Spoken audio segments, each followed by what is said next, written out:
نظام الدین صاحب محبوب الہی رحمۃ اللہ علیہ کے ایک مرید نے آ کے عرض کی تھی، حضور بڑی ہو گئی ان لوگوں سے شفقت، درگزر بڑا ہو گیا، اب جو ہمارے راستے میں کانٹے بچھائے گا نا، اٹ سٹ تے پکھڑا کوار گندل اسی اور بھی بوٹیاں جان لیں۔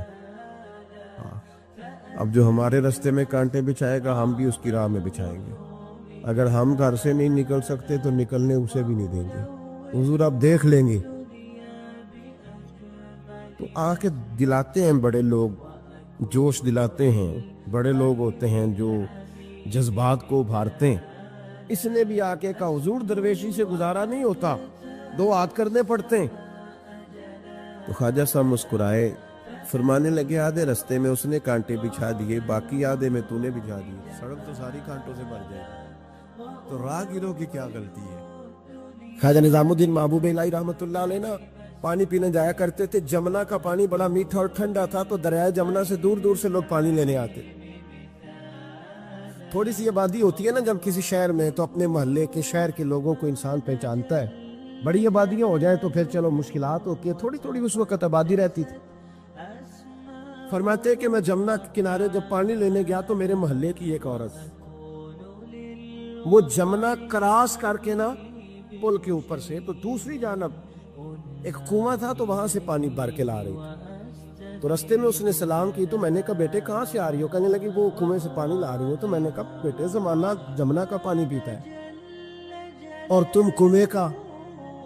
تو بڑی وفادار تھی اپنے خامند کی، کہنے لگی حضور چھوٹا سا راز ہے، کسی کو آج تک بتایا تو نہیں، پر آپ تو ہمارے مرشد ہے نا، آپ تو شیخ ہے، آپ سے تو دعا لینی ہے، آپ کو بتا دیتی ہوں حضور یہ جمنا کا پانی نا کھانا زیادہ ہضم کرتا ہے، زیادہ ہضم کرتا ہے، تو کنویں کا پانی نا تھوڑا سا کھارا ہے، روٹی کم ہضم کرتا ہے۔ میرے خامند کی نا آمدن ذرا تھوڑی ہے، تو میں بجائے شکوہ کرنے کے بچوں کو کنویں کا پانی پلاتی ہوں تاکہ روٹی تھوڑی کھائے اور ہمارا گزارا ہوتا رہے۔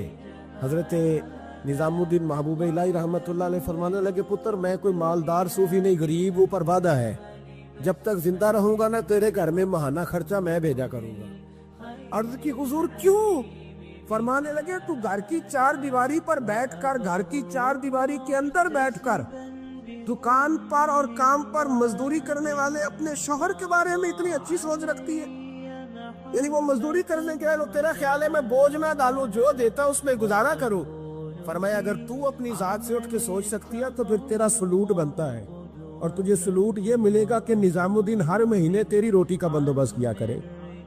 حضرت خواجہ نظام الدین محبوب الہی رحمۃ اللہ علیہ کے خلیفہ تھے حضرت امیر خسرو، بلکہ محبوب تھے، کبھی کبھی خلیفے اور محبوب میں بھی فرق ہوتا ہے، بلکہ محبوب تھے حضرت امیر خسرو رحمۃ اللہ علیہ، تو بادشاہ کے وزیر تھے۔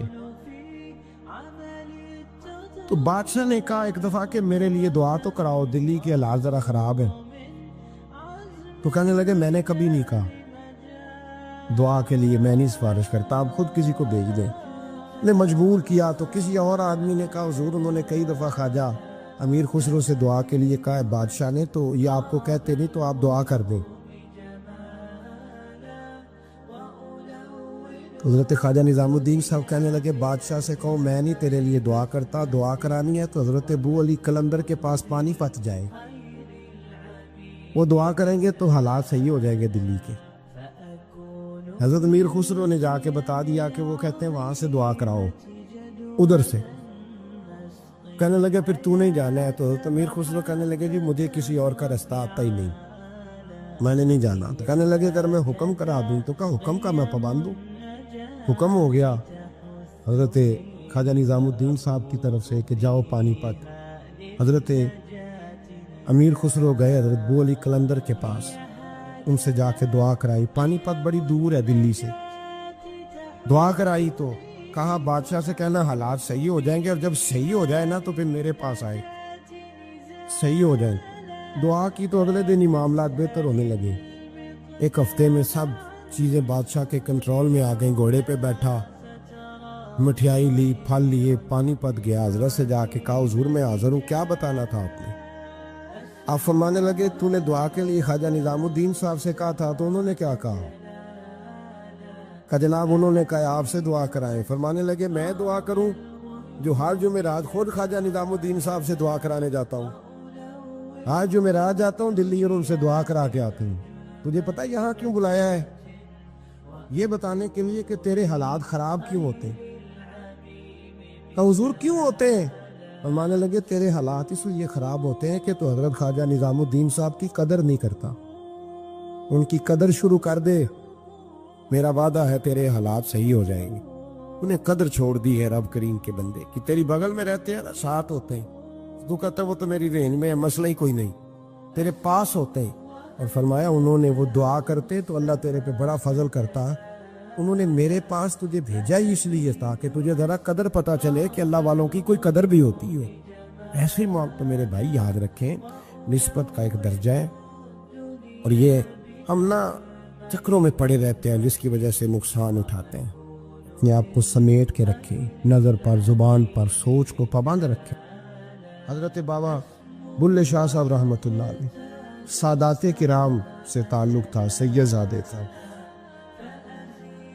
سادات کرام کو اللہ یہ عزت دیتا ہے کہ پیدائشی طور پر بھی ان لوگوں کے پاس سند ہوتی ہے کہ ان کی عزت کرنا امت پہ ضروری ہے۔ تیری نسل پاک میں ہے بچہ بچہ نور کا، تو ہے نے نور تیرا سب گھرانہ نور کا، یہ ان کو فضیلت ہوتی۔ بابا صاحب فرماتے میرے پاس فضیلت تھی، عظمت تھی، میں سید زادہ تھا اور گیلانی سید غوث اعظم کی اولاد، لیکن آپ فرماتے ہیں مجھے پتا تھا کہ اندر سے میں خالی ہوں۔ ہمارے زمانے میں کچھ برادریاں ایسی ہیں جن کو ہم لوگوں نے بڑا بنا دیا ہے، وہ بڑے بن گئے ہیں، نیچے اترنے کو تیار نہیں۔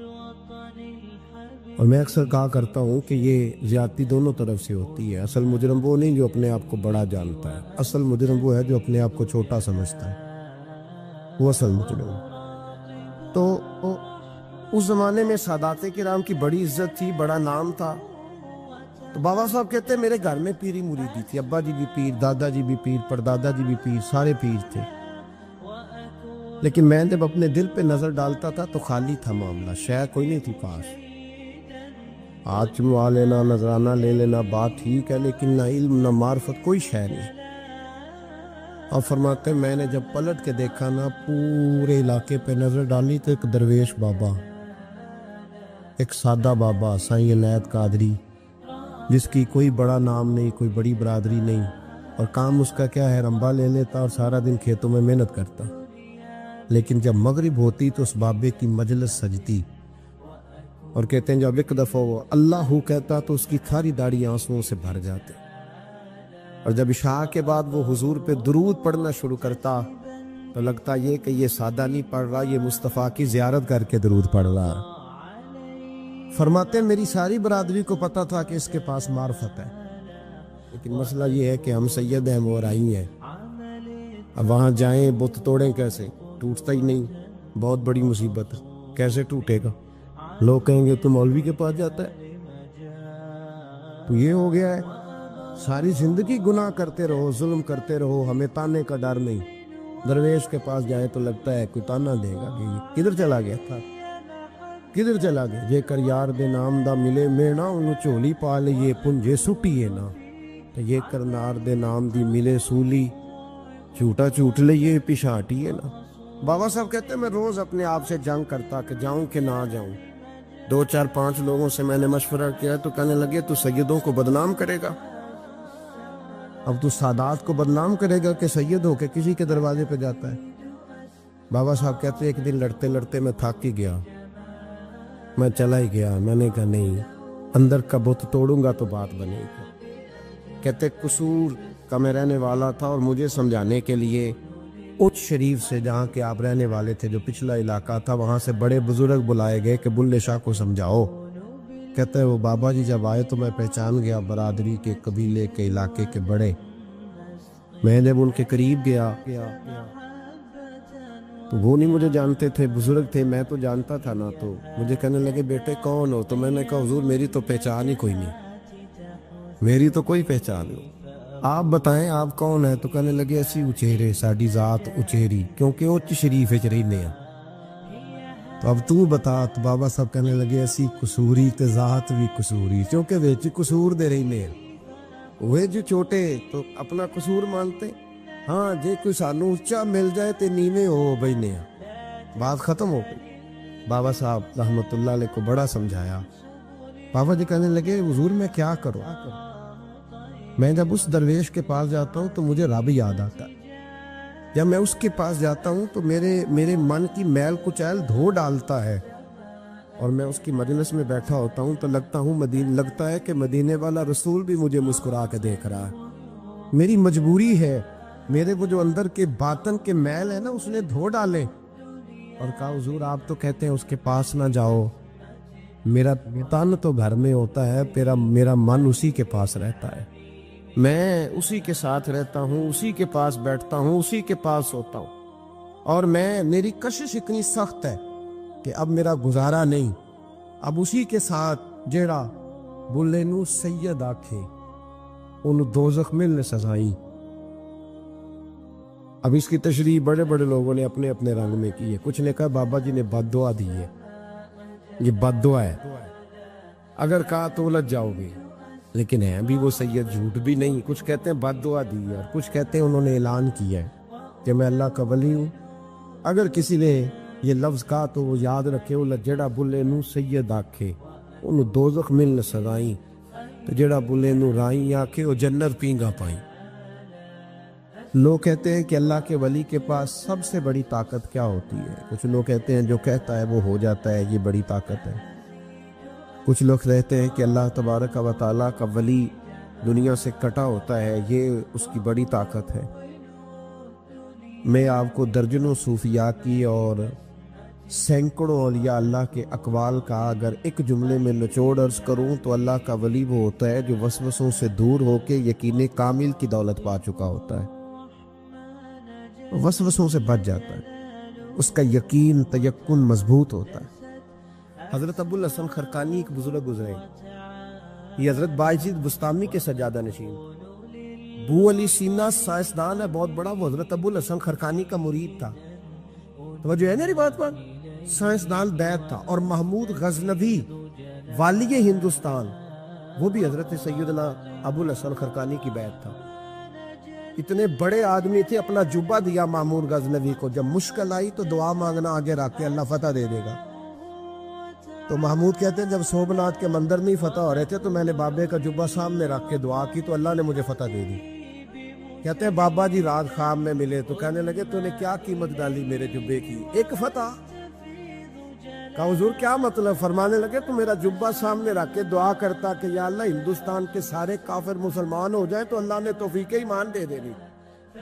یہ تو نے کیا دعا مانگی ہے؟ پر دامنی پہ شیخ ہماری نہ جائیے، ہم دامن میں چھوڑ دیں تو فرشتے وضو کریں. یہ کیا بات کر دی؟ ایک فتح. بہرحال بہت بڑے بابا جی تھے، لیکن ان کی زوجہ بڑی سخت مزاج تھی، سخت ڈاڈی عورت. ایک بندہ نا 3 مہینے کا سفر کر کے ان سے ملنے آیا، دروازے پہ دستک دی. اماں جی اندر سے بولی کون ہے دروازے پہ؟ وہ پہلی جھڑکی پہ ڈر گیا، اتنی سخت بات. کون ہے؟ کہا جی میں حضرت کا عقیدت مند ہوں، دور سے ملنے آیا ہوں. تو اماں کہنے لگی تو بھی فارغ ہے جس طرح وہ ہر کام سے فارغ ہے، کوئی کام نہیں تجھے بھی؟ تو میرے ذہن میں تو گھروندا تھا، بہت بڑا زاویہ، بڑا میں نے سکیچ بنایا ہوا تھا درویش کا، تو یہاں کیا ماحول ہے؟ بالکل ہی بدلا ہوا، جس بندے کا گھر ہی حال کوئی نہیں تو باہر کیا ہوگا؟ فرماتے اماں نے سخت جملے کہے. میں نے کہا ہے کہاں؟ تو کہنے لگی وہ جنگل میں بیٹھا ہوگا 10-15 مرید لے کے، اللہ اللہ ہو رہی ہوگی، تو بھی چلا جا اور دروازہ نہ دوبارہ کھٹکھٹانا.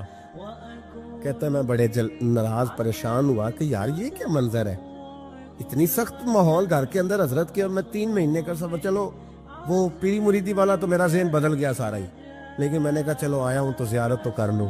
کہتے میں نے جنگل کی طرف منہ کیا تو حضرت ابو الحسن شیر پہ بیٹھے تھے اور شیر انہیں گھر چھوڑنے آ رہا ہے شیر پہ. فرماتے میرے اندر پھر بدگمانی آئی. میں نے دل میں سوچا، میں نے کہا دیکھو بابا جی سے بیوی تو قابو آتی نہیں اور شیر پہ سواری کی ہوئی ہے. حضور کا فرمان ہے ترمذی میں، فرمایا اتقوا فراست المومن فإنہ ینظر بنور اللہ. مومن کی فراست سے ڈرو، یہ اللہ کے نور سے دیکھتا ہے. کہتے ہیں حضرت میرے دل کی بات جان گئے اور سلام کے بعد فوراً پتہ کیا کہا؟ توجہ ہے میری بات پر؟ فرمانے لگے او میرے بھائی، میری بیوی پردے کی بڑی صاف ہے، بستر کی بڑی صاف ہے، وہ کھانا مجھے وقت پہ دیتی ہے، میرا خیال کرتی ہے، زبان کی تلخ ہے، کئی دفعہ خود بھی اسے پریشانی ہوتی ہے کہ میں ایسے کیوں بولتا ہوں، میں نے اگر چھوڑ دی نا اسے کوئی نہیں رکھے گا، بیچاری رسوا ہو جائے گی، آخر میرے بچوں کی ماں ہے۔ اور پھر حضرت ابو الحسن نے جملہ کہا تو وہ شخص کہتا ہے میں چیخے مار کے رویا، فرمانے لگے یہ جو میں شیر پہ بیٹھا ہوں یہ وظیفوں کی وجہ سے نہیں بیٹھا، قلوں کی وجہ سے نہیں بیٹھا، یہ بیوی کی وجہ سے بیٹھا ہوں۔ فرمانے لگے میں اس بد زبان سے حسن سلوک کرتا ہوں، اللہ نے یہ بے زبان مخلوق میری فرما بردار بنا دی۔ حضرت فخر جہاں دہلوی رحمت اللہ علیہ ہزاروں لوگ عقیدت مند تھے، اب اتنے لوگ پیار کریں تو بادشاہ وقت پریشان ہو گیا، اس نے کہا یہ مولوی کہیں حکمران ہی نہ بن جائے۔ اس نے ایک طوائف کو 4 پیسے دیے کہ تو نے اداکاری کر لی۔ حضرت جامع مسجد کی سیڑھیوں سے اتر رہے تھے، ارد گرد عقیدت مند تھے، راش تھا، وہ بی بی بنی صبری آ گئی، سلام لی اور باتیں ایسے کرنے لگی جیسے بڑی پرانی جاننے والی۔ کیا حال ہے؟ وہ کمر کے درد کا کیا حال ہے؟ سارے مرید پکے نہیں ہوتے، کچھ کچے پکے بھی ہوتے۔ وہ پریشان ہو گئے کہ بابا اور اتنی واقفیت طوائف سے۔ پھر وہ فوراً کہنے لگی میں اس وقت آنا نہیں چاہتی تھی، پر وہ جو رات آپ آئے تھے نا رات کو تو کھوٹے سکے دے گئے آپ۔ بازار گئی ہوں تو دکاندار نے لیے نہیں، بہت سارے بندے سوچ رہے تھے کہ ہم نے کبھی پوچھا نہیں پیر صاحب رات کو کہاں ہوتے۔ وہ پریشان تھی اور بی بی اداکاری کر رہی تھی۔ حضرت بڑے مطمئن ہے، رب کے بندے ہیں نا، بڑے اطمینان سے باتیں سن رہے۔ جب وہ چپ کر گئی تو آپ نے جیب میں ہاتھ ڈالا اور 3 دفعہ کہا بیٹی، او میری بیٹی، او پیاری بیٹی، پتر تو کھوٹے سکے دے دا اور اصلی لے جا، دوبارہ بھی کبھی ضرورت پڑی تو بیٹا آ جانا، فخر جہاں کا دروازہ کھلا ہوا ملے گا۔ یہ لفظ کہہ کے نا، یہ لفظ کہہ کے حضرت جلدی سے سیڑھیاں اترنے لگے۔ وہ بی بی تھوڑی دیر سکتے میں رہی اور پھر رج کے روئی اور پھر حضرت کے پیچھے دوڑی، جا کے آگے پیروں کی طرف بیٹھ گئی، ہاتھ باندھ دیے، کہنے لگی او دلی کے بے تاج بادشاہ، مجھے تو پیسے دیے گئے تھے تجھے بدنام کرنا تھا، میں وہ بی بی ہوں جسے اس کے اپنوں نے بھی بہن بیٹی کہنا چھوڑ دیا، میں تجھے بدنام کرنے آئی اور تو نے مجھے بیٹی بنا لیا، اور 3 دفعہ مجھے بیٹی بیٹی کہہ کے پکارا۔ میں تیرے صدقے جاؤں، اب میں اس شہر والوں کو بتاؤں گی کہ فخر جہاں کی بیٹی کیسی ہوتی ہے۔ یہ لفظ کہتے اس نے اپنا کپڑا اٹھایا اور چہرے پہ نقاب کیا، کہنے لگی سنو شہر والوں، آج کے بعد کسی طوائف کا کوٹھا سمجھ کے نہ آنا، میں نے اسے مسجد بنا دیا ہے، قیامت تک مدینے والے کے نام کی اذانیں پڑھی جائیں۔ اللہ والوں کا ضرب بہت بڑا ہوتا ہے، یہ الجھے نہ، پریشان نہ ہو۔ اور تیسری بات والذین یبیتون لربہم سجدا وقیاما، رب کے بندوں کی راتیں موبائل پہ نہیں گزرتی، سڑکوں چوکوں پہ نہیں گزرتی، اللہ کا قرآن کہتا ہے ان کی رات یا سجدے میں گزرتی ہے یا قیام میں گزرتی۔ سیدہ عائشہ صدیقہ رضی اللہ تعالیٰ عنہ فرماتی ہیں اتنی دیر نبی پاک نے نفل پڑھے رات کو، اتنی دیر کہ فجر کی اذان ہو گئی اور میں نے حضور کے قدموں میں ورم دیکھا۔ میں نے صبح عرض کی حضور آپ کے صدقے اللہ اگلے پچھلوں کو بخشے گا، امام الانبیاء ہو کر، سید الرسل ہو کر اتنی مشقت۔ حضور فرمانے لگے عائشہ تم نے بتایا ہے نا میرے اللہ کا مجھ پر بڑا انعام ہے، تو بتا پھر اپنے رب کا شکر گزار بندہ نہ بنوں؟ کبھی تو بھی تو ساری رات مصلی پہ گزارنا، کبھی ایک رات، چلو میں روز کی بات نہیں کرتا، کبھی کبھی کوئی ایک سارا گزارنا اللہ کی بارگاہ میں، اس کے رستے میں۔ ہم تو میرے بھائی نہ بزرگوں کو وقت ملتا ہے اسٹیٹس لگانے سے، نہ بچوں کو ملتا ہے، ہم تو پتہ نہیں کہاں کھو گئے۔ زندگی وہ نہیں ہے جو موبائل کے اندر ہے، زندگی یہ جیتی جاگتی ہے، باہر دیکھیں لوگوں کو۔ خدا را اپنا مصلی سے رشتہ مضبوط کریں۔ طاقتور مومن وہ ہوتا ہے جس کا مصلی سے رشتہ مضبوط ہوتا ہے، جسے دعا مانگنی آتی ہے، جسے رب کو منانا آتا ہے۔ جسے سجدے میں جانا آتا ہے۔ آپ دیکھیں نا، نبی پاک کی سیرت کو پڑھے، سورج گرہن ہو گیا تو حضور نے مصلی بچھا لیا، بارش نہیں ہوتی تو مصلی بچھا لیا، بارشیں زیادہ ہوتی ہیں تو مصلی بچھا لی، ہر موقع پر نماز۔ یہاں تک کہ بدر کی رات جناب صدیق اکبر رضی اللہ تعالیٰ عنہ فرماتے حضور نے صفیں سیدھی کرائی، لوگوں کی ڈیوٹیاں لگائیں، کافر ساری رات گوشت بھون بھون کے کھاتے رہے، اور اللہ کے لاڈلے نبی ساری رات سجدے میں رہے۔ یا اللہ میں 313 لے کے آ گیا ہوں، اگر یہ ہلاک ہو گئے کون تیری عبادت کرے گا قیامت؟ ساری رات نماز پڑھی نبی پاک نے، ساری رات۔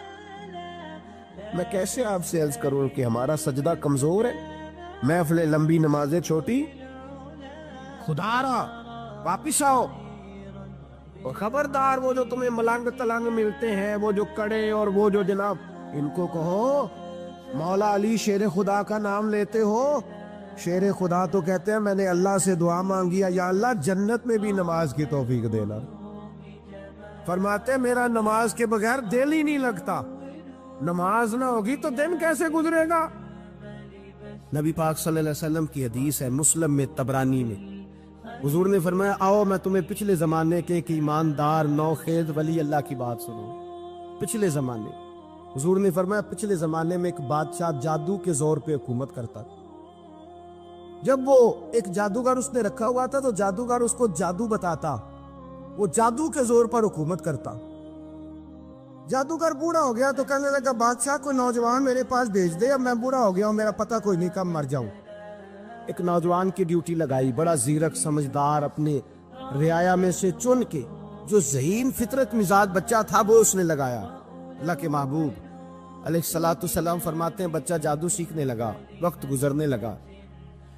بچہ جب جادو سیکھنے جاتا تو رستے میں ایک راہب بھی تھا جو انجیل جانتا تھا، وہ اللہ اللہ سکھاتا، لوگوں کو حضرت عیسیٰ علیہ السلام کی تعلیمات سے آگاہ کرتا۔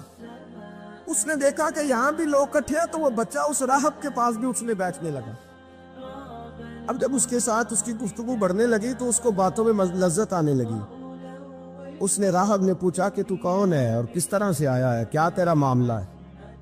اس نے کہا جی میں جادو سیکھنے جاتا ہوں، آپ کی باتیں مجھے بڑی اچھی لگتی ہیں۔ اس نے کہا دین سیکھ، جادو سیکھنے والے کافر ہو جاتے ہیں، قرآن و حدیث سیکھنے والوں کو اللہ کامل ایمان عطا فرماتا ہے۔ فرمایا یہ سیکھ۔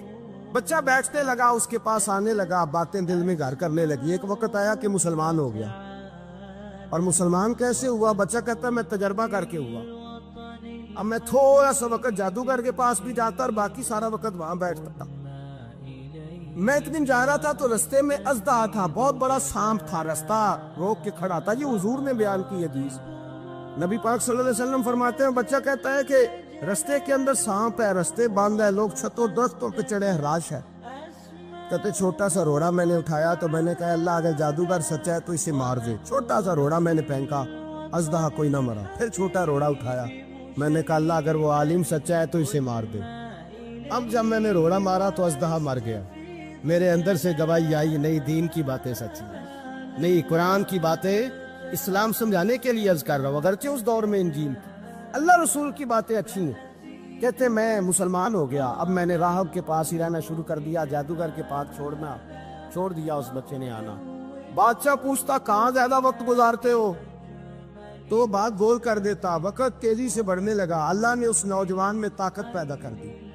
اب اس کے اندر نا اللہ نے توانائی، روحانیت پیدا کر دی۔ ابھی جوان ہے، 14-15 سال عمر ہے۔ اللہ نے اب جو بیمار بھی آتا وہ دعا کرتا تو اللہ شفا عطا کر دیتا، جو بھی آتا۔ بادشاہ کا ایک درباری تھا، بادشاہ کو پنکھا جلتا تھا، وہ اندھا ہو گیا، کوئی ایسی تکلیف آئی کہ نابینا ہو گیا، بڑے علاج کرائے، شفا نہیں ہوئی۔ کسی نے اس بچے کا پتہ بتایا کانوں میں، اس کے پاس گیا تو بچہ کہنے لگا شفا تو ہو جائے گی پر کلمہ پڑھنا پڑے گا، مسلمان ہونا پڑے گا، جس پیغمبر کا میں غلام ہوں تجھے بھی بننا پڑے گا، دین پہ عمل کرنا پڑے گا، اللہ شفا دیتا ہے۔ اس نے کہا تو مجھے کلمہ پڑھاؤ، مجھے شفا دے، میں تیار ہوں۔ اس نے کہا شفا تو اللہ دیتا ہے۔ اس نے اللہ تبارک و تعالیٰ کا ذکر کر کے دعا مانگی، یہ مسلم شریف میں حدیث ہے، طبرانی میں موجود ہے۔ اللہ نے اسے شفا دی، اس نے کلمہ پڑھنا شروع کر دیا۔ یہاں ایک نقطہ لکھا ہے ہمارے علماء نے، کہتے ہیں جب اللہ ولایت عطا کرتا ہے نا تو یہ سفید بالوں والے کا حصہ نہیں ہوتی. اگر جوانی میں کوئی آدمی توبہ کر کے تصوف کے راستے پہ چلتا ہے تو سب سے زیادہ ولایت اللہ اسے عطا فرماتا ہے. سب سے زیادہ ولایت اس کے پاس ہوتی ہے. ابھی اس کے بال کالے ہیں، چڑھتی جوانی ہے، دعا کی تو اللہ نے، اور حدیث پاک میں موجود ہے، کوڑے آتے تو شفا یاب ہو جاتے، اندھے آتے تو شفا یاب، برس والے آتے تو اللہ سے دے. جوان ہے، بادشاہ کے پاس وہ واپس گیا، وہ جو آدمی جس کی آنکھیں ٹھیک ہوئی تھی. بادشاہ نے پوچھا کہ کیسے شفا ملی؟ تو کہنے لگا میرے رب نے شفا دی. بادشاہ سجدے کراتا تھا، اپنے آپ کو منواتا تھا، معاذ اللہ. کہنے لگا میرے علاوہ کون رب ہے؟ اس نے کہا وہی رب ہے جس نے تجھے پیدا کیا، اور وہی رب ہے جس نے مجھ اندھے کو آنکھیں دی ہیں، وہی ہے میرا مالک. کہا اچھا تو مجھے نہیں مانتا؟ کہا نہیں، میں اپنے رب کو مانتا ہوں. بادشاہ نے اسے سزا دی، ستایا. اس نے بچے کا پتہ بتایا، پر بچے کو بلا کے ستایا تو اس راہب کا پتہ بتایا. راہب بھی قتل ہو گیا، نابینا بھی قتل ہو گیا. بادشاہ نے کہا سپاہیوں سے اس بچے کو لے جاؤ اور پہاڑ کی چوٹی پہ جا کے نیچے پھینکو تاکہ مر جائے. بچہ پہاڑ کی چوٹی پہ گیا تو ہاتھ اٹھا کے کہنے لگا یا اللہ میرے لیے نہیں اپنے لیے، میرے لیے نہیں اپنے لیے انہیں اپنی قدرت کے جلوے دکھا. میرے لیے نہیں، اللہ کے بندے اپنی جان بچانے کی دعائیں نہیں مانگ، اپنے لیے انہیں اپنی قدرت کے جلوے دکھا. یہ دعا مانگی، جتنے لوگ ساتھ آئے تھے وہ سارے زمین پہ گرے اور سب مر گئے، پہاڑ سے گر کے مر گئے. بچہ واپس سیدھا بادشاہ کے پاس کہنے لگا لو بھائی میرے رب نے مجھے بچا لیا ہے. جوان کا ایمان دیکھو، میرے رب نے مجھے، بولو میرے اللہ نے مجھے ایمان کی گواہی دے رہا ہے، میں بچ کے آؤں، تو جھوٹا ہے، میرا رب سچا ہے. اس نے کہا لے جاؤ اس کو دریا میں، کشتی میں بٹھاؤ، بیچ دریا کے جا کے دھکا دے دو. بیٹھے کشتی میں، دریا کے بیچ گئے، اور جب جا کے وہاں اس کو دھکا دینے لگے تو اس نے کہا اللہ میرے لیے نہیں اپنے لیے انہیں اپنی قدرت کے جلوے دکھا. بس ایک طوفان سا آیا، جتنے سپاہی ساتھ آئے تھے ڈوب کے مر گئے. وہ بچہ اٹھا اور سیدھا پھر بادشاہ کے پاس، اسی کے پاس کہنے لگا لو بھائی میرے رب نے مجھے بچا لیا ہے، تیرے پاس آیا ہوں. وہ کہنے لگا تو کیا مصیبت میرے گلے پڑ گئی ہے، کیسے جان چھوٹے گی؟ تو بچہ کہنے لگا اگر تو مجھے باندھے درخت کے ساتھ اور سارے ملک کو بلائے، لوگوں اکٹھا کرے، پھر تو مجھے تیر مارنا، میں تجھے بتاؤں گا کیسے مارنا ہے، میں مر جاؤں گا. اللہ کا بندہ نوجوان ایمان دیکھو، مرنے کے طریقے بتا رہا ہے، میں تجھے بتاؤں گا میں کیسے مروں گا. یہ بات کہی، بادشاہ نے سارا مجمع جمع کیا، ملک سارا باہر آ گیا، درخت کے ساتھ باندھ دیا. کہنے لگا بھائی لوگوں یہ مجھے مارنا چاہتا تھا، مار نہیں سکا، اب میں اسے بتانے لگا ہوں کہ میں کیسے مروں گا. اسے کہو جب تیر مارے تو صاحب میرے رب کا نام بھی لے، میں اپنے رب کے نام پہ جان دوں گا، ایمان کی پختگی میں اللہ کے نام پر جان دوں گا. اسے کہو رب کے نام پہ مارے، مر جاؤں گا. بادشاہ نے اللہ کہہ کے تیر مارا، پیشانی میں لگا، بچے کی روح پرواز کر گئی. جتنا مجمع کھڑا تھا سارا کلمہ پڑھ کے مسلمان ہو، سارے مسلمان ہو، سارے. میرے رسول پاک سید عالم صلی اللہ علیہ وسلم نے نوجوانوں کو بتایا جب تمہارے اندر ایمان کی قوت آئے گی تو اللہ تمہاری مدد کرے. فرمایا وہ نوخیز ولی تھا، ابھی جوان راہ نہ تھا، ابھی اس کی پیشانی پر جوانی کے آثار تھے، لیکن اسے اللہ کو راضی کیا، رب کریم کو راضی. ولایت کا مطلب بڑھاپا نہیں، ولایت کا مطلب وہ نہیں کہ جب بڑا لمبا وقت گزر جائے تو پھر آدمی آئے کہ نہیں اب کیا کرنا ہے، اب مسجد ہی ہے، اب تو اس کے علاوہ گزارا ہی کوئی نہیں.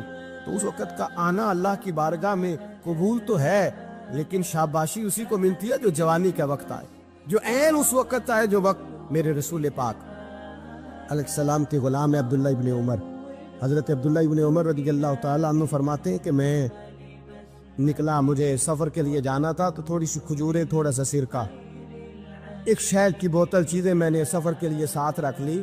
میں جب مدینے سے باہر صحرا میں نکلا نا تو رمضان نہیں تھا، غیر رمضان تھا.